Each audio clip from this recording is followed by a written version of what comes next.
Before 20th century, this was the average size of bananas. But today, this is the average size of banana that we get in market. What is the reason behind this? How did the size just increase?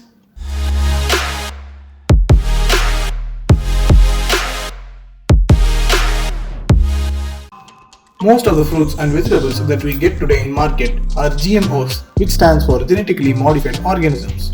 Let's break it down word by word. Genetically refers to genes. Genes are made up of DNA, which is a set of instructions for how cells grow and develop. Second is modified. This implies that some change or tweak has been made.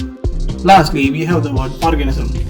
When it comes to GMOs, many people only think of crops, yet an organism isn't just a plant. It refers to all living things, including bacteria and fungi. With that in mind, GMOs are living beings that have had their genetic code changed in some way. While conventional breeding, which has been going on for centuries, involves mixing all of the genes from two different sources. But producing a GMO is much more targeted. Rather than crossing two plants out in the field, they insert a gene or two into individual cells in a lab. Yet, as mentioned earlier, GM technology can also be used on microorganisms. For example, bacteria have been genetically modified to produce medicines that can cure diseases or vaccines to prevent them. A commonly used medicine that comes from genetically modified source is insulin, which is used to treat diabetes, but there are many others. The process to create a GMO starts very small. A scientist causes a gene to be inserted into a DNA in a nucleus of a single cell.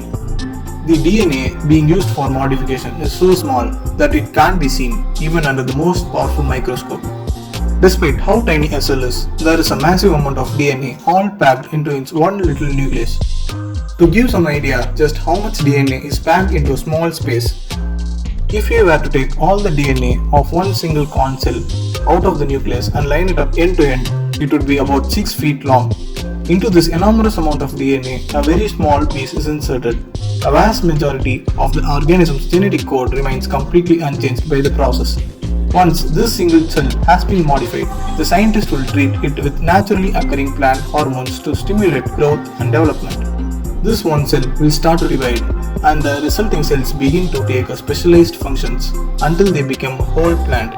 Because this new plant was ultimately derived from a single cell with the inserted gene, all the cells in generated plant contain that new gene. When farmers plant their crops, they generally worry about three things that could prevent a good yield: insects, weeds, and weather. Most of the genetically modified crops today address the problems caused by insects and weeds. When it comes to insects, they are genetically modified plants that can repel only very particular type of insect that feeds on it. With some crops, this has significantly lowered the need to apply pesticides. Other GM plants have been developed to be resistant to certain herbicides, thus making weed control more straightforward and less expensive. Today, those who directly see the most benefits from GMOs are farmers and agricultural corporates. As consumers, we probably don't perceive direct benefits to ourselves just by picking the product up off the shelf. But how do GMOs harm health? GMOs are relatively new, and like anything new, there are conflicting viewpoints about many issues surrounding the use of these plants. One area that draws a lot of attention is whether these GMO plants and foods that contain them are safe to eat. GMOs have undergone more detailed evaluation than any other group of plants that we consume. In almost all cases, GMOs differ from a conventional plant by addition of just one or two genes that produces one or two new proteins.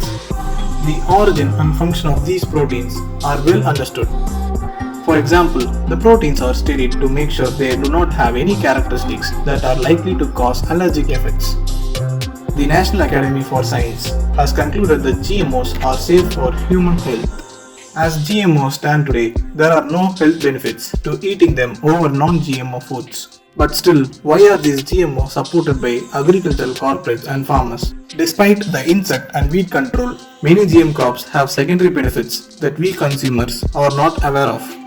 For example, some crops are modified to be highly resistant to drought. This means the people in high drought areas such as Africa can grow more food, experience less crop failure, irrigate less water, and have high crop yields. And even the soil erosion is being controlled as we are less dependent on pesticides. And there are still some cases where GMOs can be more healthier than non-GMOs. For example, some soybeans have an enhanced nutritional profile with more vitamins and healthy fats and no trans fats. Even though we see all such benefits, there are certain controversies which are against GMOs. However, this may change in future as technology develops and becomes more sophisticated. Thanks for watching.